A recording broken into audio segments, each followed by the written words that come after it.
All right. I am just going to get right into this morning's sermon. I hope everybody received their communion. We're going to be doing that corporately. This is the first time that we've done communion in a long time, and I'm so thankful that we get to do it this morning. Go with me now to 2 Samuel chapter 4, verse 4, and this is a scene of going on right now of urgency. This is a scene of panic that is taking place in the life of King Saul's household. What is taking place in this story I'm about to read is King Saul, who is the king of Israel, and his son Jonathan have been killed. And now there is just disarray in all of his household. And there's this one grandson of Saul named Mephibosheth that was 5 years old at the time of this confusion. If you can imagine a panic taking place in your household and everybody having to get out because people are coming for you, coming to kill you. And that's what's taking place. Verse 4, it says, Jonathan, son of Saul, had a son who was lame in both his feet. And he was 5 years old when the news about Saul and Jonathan came from Jezreel. And his nurse picked him up and fled. But as she hurried to leave, he fell and became disabled. And his name was Mephibosheth. He was the rightful heir. He had a legal right to the throne. He was born a king's son, and yet he was dropped, and he became lame. And then I'm going to go to 2 Samuel chapter 9, verse 1. It says, later on, now David is on the throne, and everyone from Saul's household has now been killed, except one. And David is now on the throne in Judah. And David asks, is there anyone still left from the household of Saul whom I could show kindness to for Jonathan's sake? Now there was a servant of Saul's household named Ziba. They summoned him to appear before David. And the king asked him, are you Ziba? At your service, he replied. The king asked, is there no one still alive from the household of Saul whom I could show God's kindness? And Ziba answered the king, there is still a son of Jonathan, but he is lame in both his feet. Where is he? The king asked. And Ziba answered, he is at the household of Machir, son of Amel, in Lodabar. So the king had him brought from Lodabar, from the household of Machir, son of Amel. Showing kindness. Kindness is such an important trait for all of us to have. This young man was a threat to David because he was the only one who had a legal right to the throne, and yet David wanted to show him kindness. Are you a kind person? I was really honored a few years ago. Lily was in kindergarten, and every year they get to have a special person's day. And they get to bring one special person. And I was fortunate enough to go one day, and I was there with Lily, and Grandma's gotten to go, and Diamond's gotten to go, and I got to go, and it was really exciting, and we were there, and they do all these different things with the kids, and the parents get to be there, the special person gets to be there. And so this particular day, they were talking about superpowers. If you could have any superpower, what would you want to have? And all the kids said, I wanted to be able to fly. I want to be able to, shoot laser beams out of my eyeballs to people that offend me. You know, anyone want that superpower? Just laser beams, just right through them. And then they get to Lily, and they go to Lily, what superpower would you want to have? And Lily, I'm not kidding, goes, I already have a superpower. And they said, okay, what is that? And she says, my superpower is kindness. I don't know if she was just buttering everybody up or what, but that kindness. We need to have some people that have a superpower of kindness. And David in this passage is a foreshadowing of Jesus. And David is showing kindness to somebody who doesn't deserve it. And Mephibosheth, he was dropped when he was 5 years old. They were trying to carry him, and he was dropped, and he became lame. And he was next in line to be the king of Israel. He had a bright future, but somebody dropped him. should have been sitting on the throne, but somebody dropped him. Have you ever been dropped before?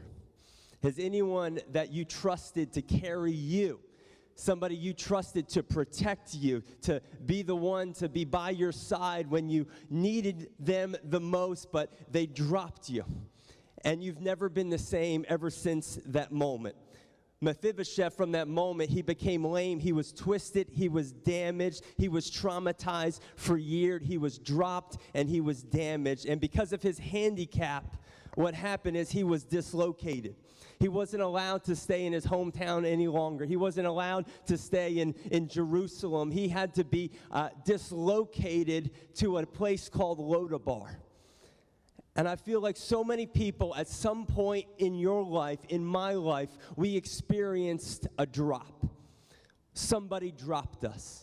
Somebody did something to us that twisted us and traumatized us, and we were dislocated, because that's what sin does. That's what trauma does. That's what many times a fall can do, is it dislocates you from your rightful place that God has called you and sent you, and it dislocated him to another place. A lot of people, you have been dislocated emotionally. I feel like so many people, you've been dislocated emotionally. You haven't had like a warm, just embrace of love in so long. We can't hug, we got to social distance, and so many people, you have been dislocated emotionally. The last time that you had a warm embrace or actually received genuine love, it's been so long. You've been dislocated, and it twists you, it traumatizes you, and many times this is what happens, is it takes us away from God's presence, and we try and fill what we are desiring with all the wrong things, and that's exactly what Mephibosheth is doing. He got sent to a place called Lodabar. Anybody know what Lodabar means? Sandy, do you know? You get an F for the day. No, I'm just kidding. Lodabar means no communication. A place called no communication. Isn't it amazing what a trauma can do to us when we don't ever want to talk about it again?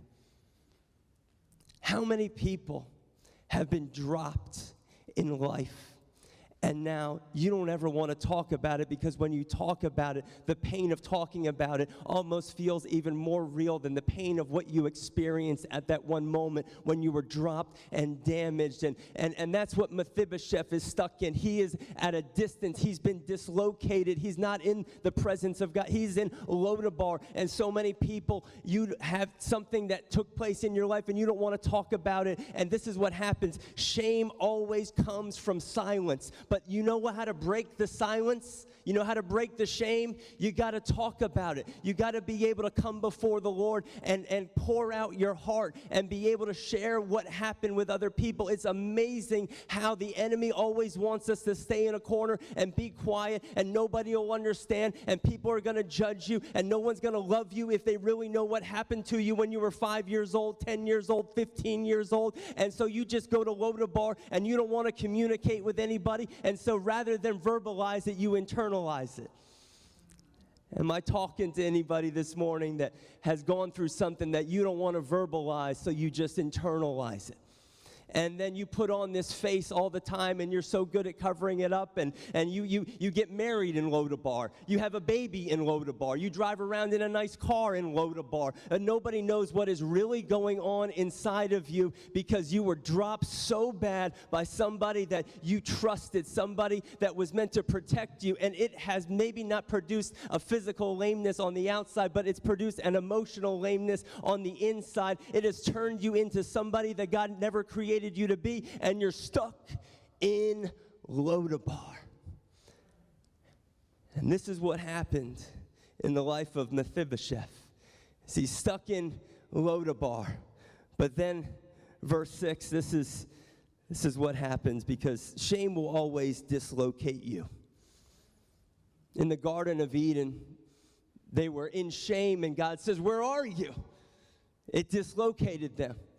the woman with the issue of blood, she was ashamed because, yes, she got a miracle, but she got it because she committed a sin. She went out in public even when she had an issue of blood, and in that time, under the law, she was wrong. And of course, there's always judgment when you're wrong. And so when Jesus said, "Where is she? Where's this woman who touched me?" she hid, because shame will always dislocate you and make you hide and not want to ever come out. And so you put up a front, but you don't ever want anybody to see this part of you because you're stuck in Lodabar. But then this is what David said, verse 6. It says, when Mephibosheth, son of Jonathan, son of Saul, came to David, David asked, I want to go back to verse 4. David asked, "Where is he?" That's where he asked. And Ziba knew right where he was. Verse 4 says, "He's at the house of Amel in Lodabar." Because God always knows exactly where you are when he needs to use you. And I want you to know God knows exactly where you are today. He knows exactly what you're going through today. He sees you. In the same way, the prodigal son, he was off doing his own thing, but when he was still a long way off, the Father saw him. I want you to know you might be a long way off, but the Father sees you. He is with you in dark places. He is with you in depression. He is with you on the He is with you all the time. God sees you. You might not feel his presence, but he is with you. And says, where is he? Where's this lame man? And then all of a sudden, Mephibosheth comes. They summon him. They grab him. He still can't walk. He's all discombobulated. I mean, his legs are small. His body grew, but his feet never grew. See, sometimes a certain part of you can grow, but then there's a certain part of you that never grows. There's a certain part of you that's still stuck in the past. Everything else grew. You grew up, but did you really grow up when you're still holding a grudge against somebody 5, 10 years ago that did something to you? You grew up, but did you really? And now here's this lame man, Mephibosheth, comes before the king. And it says, when Mephibosheth came before the king, he paid him honor. And David said, "Mephibosheth, at your service," he replied. And then David said, "Don't be afraid, for I will surely show you kindness for the sake of your father Jonathan.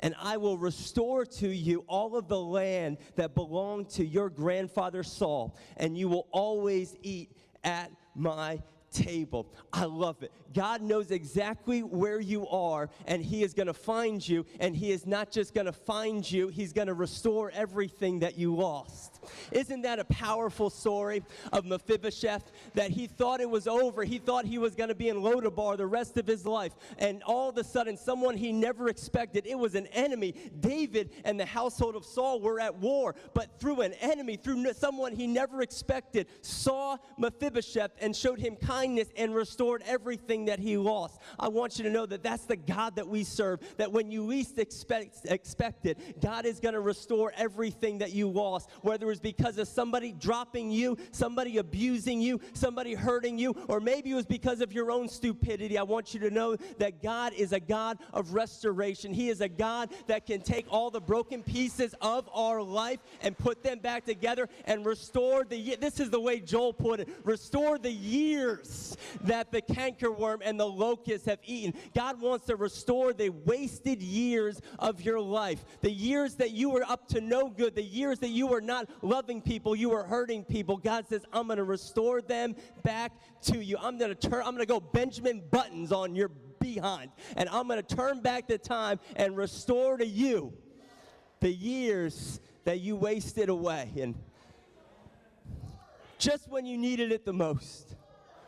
I remember when I was 27 years old, 26, and I was on the road, and Diamond was following me on the road, and the Diamond had a long day at the beach, and stop at a stoplight. I look in my rearview mirror. Diamond did not stop at that stoplight. She stopped when she slammed in the back of my Ford Explorer. It's a horrible day. Thing flashed in front of me. I thought I was in a movie. I look in the rearview mirror, and there's my beautiful wife in the car, and there's like fluid just shooting in the air in slow motion. I run to her, are you okay? And she's like, I'm fine. She was angry. She was frustrated. We found out both cars totaled. Worst part about it is we didn't have gap insurance. The pastor's an idiot. And we had no car. We went from 2 cars to no cars and no money. And we didn't know what we were going to do. And so Diamond gets this idea. She says, I heard about, this website that my friend in Bakersfield went on called findingmoney.com. But when you're desperate, you'll try anything, right, babe? You try anything when you're desperate. So I went on findingmoney.com. And you put in your information, and then all of a sudden, it says, we have some funds in your name in the state of Maryland. And I'm like, what? How much? $3,000. I'm like, what? I'm like, is this a joke? Is this for real? And I call them up, and they're like, no, this is no joke. We have this money that you had in an E-Trade account back in 2003. And this is the crazy thing, and I totally forgot about it. So in 2002, my dear Aunt Frances Newman, she went to heaven, and she left me an inheritance. And I was so messed up in college, I forgot what I did with it. But I did do one smart thing. I opened up an E-Trade account and bought stock in Under Armour and forgot my password. And then I guess I just had amnesia and forgot that I ever opened up this account.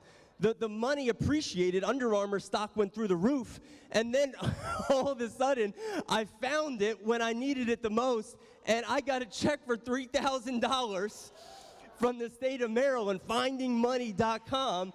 And we were able to buy a Chevy Malibu car that led to more problems, but nevertheless, that's a different sermon I'll preach. But what I'm trying to say is God knows where to find you when he needs you, and he's going to restore some things from your past that you thought you lost, and he's going to multiply it back with interest, baby. And see, sometimes you thought you needed it at some point, but God says you weren't able to take it. See, if I had that money when I was in college, I would have spent it on all the wrong things in all the wrong places. So sometimes God has a waiting period for you in order to bless you with some things, because right now or in that moment you couldn't handle it. You would have just wasted it away. But yet God knows the right timing to get you and give you what you need. I should get a royalty check for findingmoney.com. And he had everything restored back to him. And then verse 8, Mephibosheth bowed down and said, what is your servant that you would notice a dead dog like me? He was a king, but he viewed himself like a dead dog. See, now he's in the right place. He's the right person, but he's got the wrong attitude.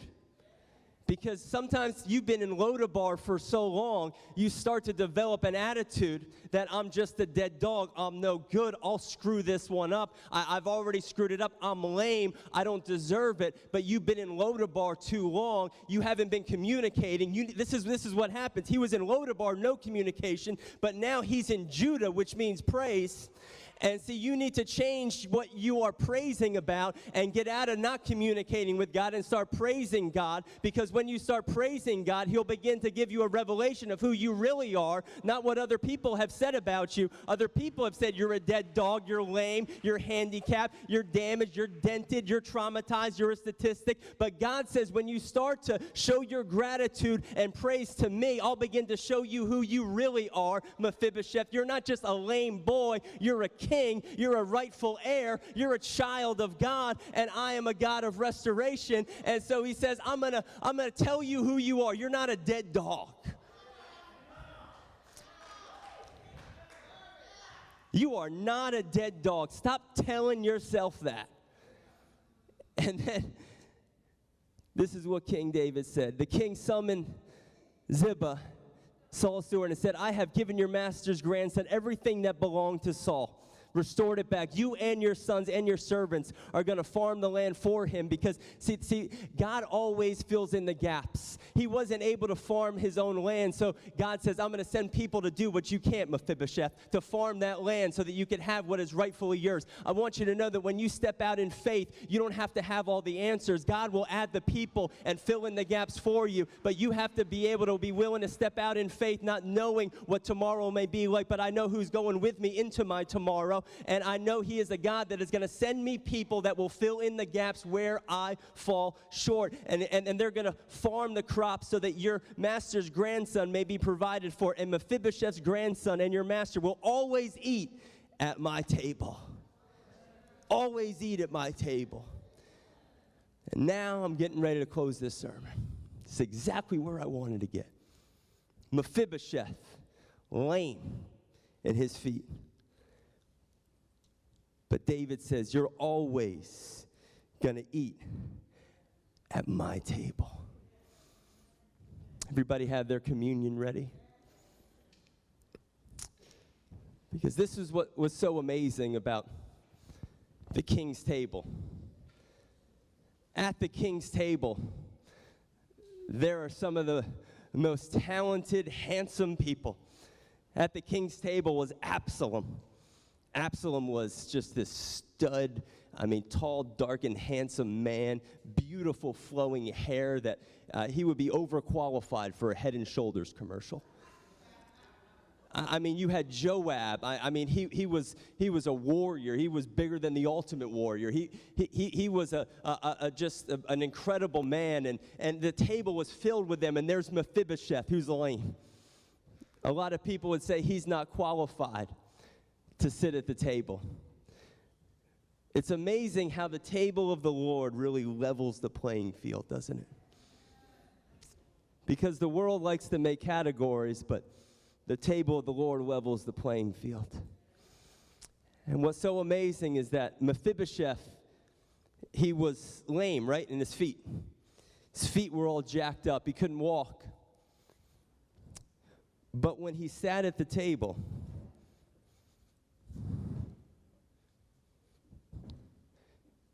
you couldn't see his legs. When Mephibosheth sat at the table, you couldn't see his weakness. You couldn't see the things that disqualified him. Because that's what the table of the Lord does. It covers your weakness. It covers everything the world says makes you less than or a dead dog. It covers. When Jesus sat down at the table with his disciples, he said, I want you to sit. Isn't it amazing that Jesus invites us to his table? I would invite half of you people to my table.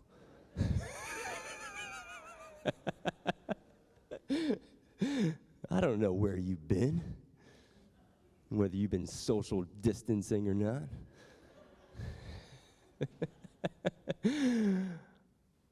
I don't know your intentions. Isn't it amazing how Jesus knows everything about us, and he says, there's a seat at my table for you. So everybody, if you just take out your communion right now, and if I could have Julia, if she could come out. And what I want to do now is I want to have a moment where we just worship the Lord together and think about what the Lord has covered. See, communion isn't about what your weaknesses are. It's about what his strengths are. It's not about us getting our eyes on our lameness and our weakness. When you're at the table of the Lord, it's covered. It's covered. Your sin is covered. Your shame is covered. Your past is covered. So why don't we just take the bread? I got some legit French bread that I bought. You guys have wafer. But it's not about what you have in your hand. It's not about the bread. It's about your faith. That's what communion is about. It's not about whether it's grape juice or water or wine or whatever it is. It's not about that. It's about your faith. And is your faith in the one who has invited you to his table? Or is your faith in yourself? If your faith is in him, then when you take and eat, your body is healed, your emotions are healed, you have been relocated from Lodabar back into the presence of God. You are healed and made whole. Let's take and eat together of that.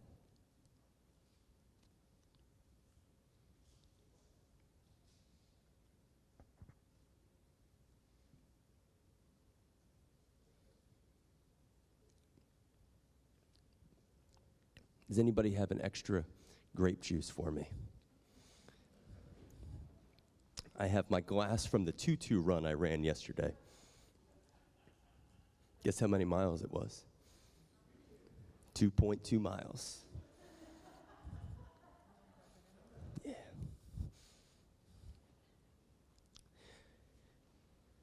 And Jesus, when he was at the table with his disciples, had a seat for Judas at his table. It's amazing how Jesus even needed Judas to get to the cross. You even need your enemies in order to get you where God wants you to be. So don't hate on them, pray for them. Pray for your enemies. Pray for those who have hurt you. And God's going to use what they did to harm you in order to get you to where he needs you to be.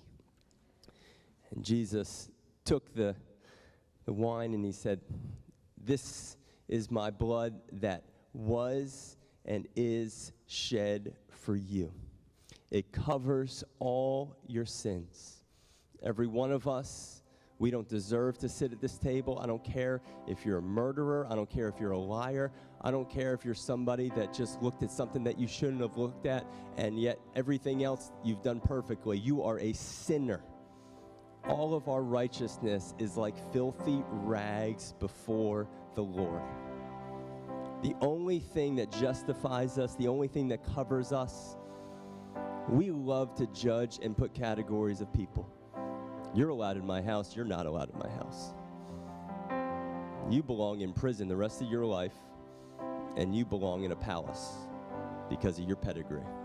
That's what we as humans do. But Jesus says, you're all sinners. You all deserve judgment. You all deserve death. That's what you deserve. But I'm going to take what you deserve to give you what you don't deserve and cover all your weaknesses. Let's drink of this forgiveness together.